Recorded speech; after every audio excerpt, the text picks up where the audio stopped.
Would you please hand over the camera? No, whoa, chill. It's just a mask. See? Don't freak out. Right? You don't want to be like this. This is disgusting. This is awful in every way. If I could kill it, I would. But I legally can't. But I've considered it. Teenage Mutant Ninja Turtles Mutant Mayhem is the latest theatrical adaptation of the Ninja Turtles franchise, directed by Jeff Lowe and stars the voices of Micah Abbey, Shamon Brown Jr., Nicholas Canto, Brady Noon, Ayo Edebiri, Jackie Chan, and Ice Cube. The film follows the Turtle brothers who set out to win the hearts of the humans living around them and be accepted as normal teenagers through acts of heroism. With the help of their new friend April O'Neil, they aim to take out a mysterious crime syndicate, but they would soon get in over their heads when an army of other mutants is unleashed upon them. Like most kids my age, I grew up with the Ninja Turtles, and I don't consider myself a big fan of the IP in general, but I've known them well enough to the point where their influence has helped shape the foundation of my childhood. I remember always tuning in to catch the latest episodes of the 2003 cartoon, and not to mention years later I dabbled quite a bit on the 2012 animated series on Nickelodeon. And naturally, as I got older, I began to stray further and further away from the IP because, let's be honest, the last iteration of these iconic characters left an absolutely bad taste in my mouth. So as soon as I heard the announcement that they were doing another Ninja Turtles iteration but in animated form, I was skeptical at first, and I feel like it was going to take more than that to convince me to hop back on the hype train for this franchise. Over the years, animation was mainly a dominion for corporate-owned properties like Disney, and personally for me, I was starting to get tired of the same old cumbersome formula of computer-generated animation. I mean, don't get me wrong, it's evolved to the point where it almost looks photorealistic, but I just wish that at some point the genre itself would also evolve to help subvert people's downplayed expectations of it being a genre aimed only for younger audiences. And that was when this little movie called Into the Spider-Verse came out. And it changed everything.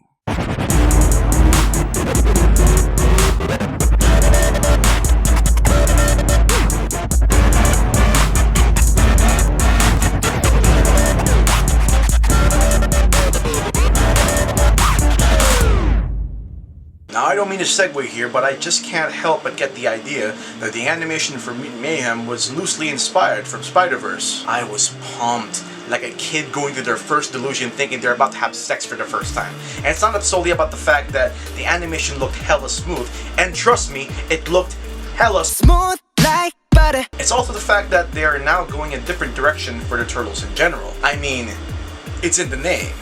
Teenage Mutant Ninja Turtles. They're supposed to act like teenagers, not some stereotypical caricature written by some out-of-touch boomers. And I am so happy to say that this movie was everything I've wanted to see in a TMNT movie. And I've got to praise the people behind this movie because they were not only able to translate the common quirks of how a normal everyday teenager acts like nowadays, but also certain phrases that are commonly used online, such as sus or of all time. It may sound like something too little for anyone to notice, but I actually really admire that they were now able to portray these Ninja Turtles as actual teenagers. And they are also voiced by actual teenagers.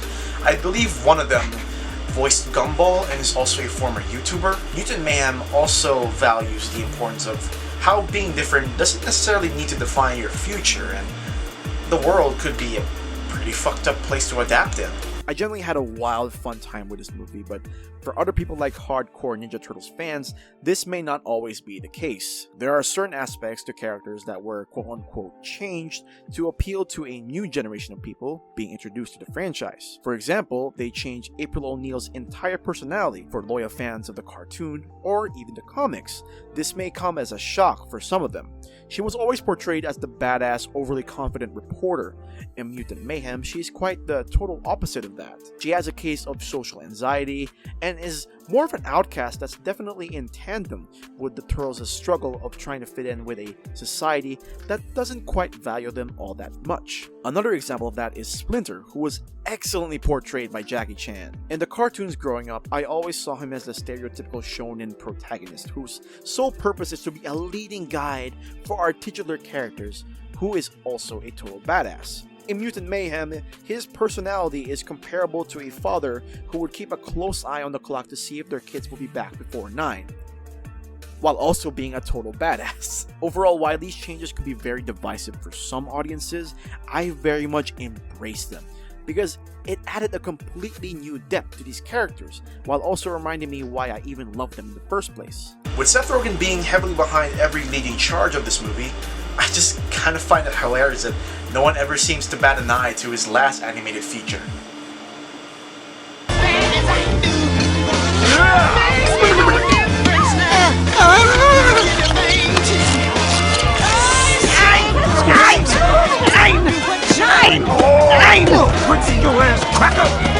Say my name, it's sorta on that. No, sorry, I had a war flashback for a second there. Anyways, given how Seth was heavily involved in the making of this movie, I still couldn't help but get worried over the working conditions of the animation team. Because due to past, controversies, it was more likely going to be another case of success as a result of crunch time. But thankfully it has been reported that he initially wanted the animation team to be treated under ethical and humane conditions. Well, at least I hope he wasn't covering that up behind false reassurance. And speaking of animation, this movie was an absolute fucking eye candy. They did not miss. They couldn't possibly miss. Right down to the little details such as the background street art, the character models, and the environmental attention to detail. All of it felt and seemed to belong in a concept art book. There was no doubt that Spider-Verse played a part in unlocking a revolutionary chain reaction to the genre of animation, and I firmly believe that Mutant Mayhem fits right in. And how could I forget? Never have I ever expected Trent Reznor, the same composer for the Black Ops 2 theme, along with Atticus Ross, could somehow make such a banger score for a wildly popular franchise such as TMNT.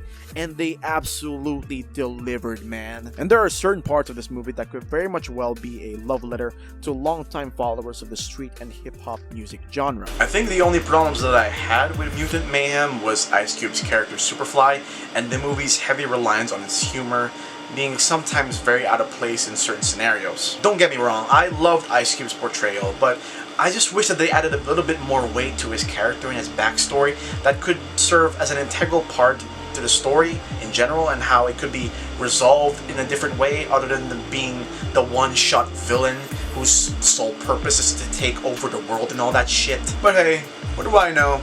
While this movie is a genuine treat for me as a casual TMNT enjoyer, I still gotta remind myself that this movie is still purely aimed towards younger audiences, but my point still stands. Lastly, I am well aware that this movie's humor is dialed in with the fact that we are following literal teenage turtles who are accurately portrayed as siblings bantering with each other and being absolute fucking goofballs. And while I admire these traits being translated on screen, there are some scenes in particular where the action is slowly building itself up. The movie always splices up a couple jokes and one-liners that either feel a bit too inappropriate given the situation or just straight up corny. But other than that, I had a really good time with Mutant Mayhem, and I think that even if you're not a huge fan of the franchise, this will serve as a good introduction to some of you to familiarize yourselves without being restrained by other iterations. And it's also a breath of fresh air in terms of the characters' personalities and accurately portrayed caricatures of the common teenager in a balls-to-the-walls coming-of-age story that's filled with a lot of heart. Okay, while I do give some flack towards the live-action movies, I still gotta admit, this scene still low-key slaps.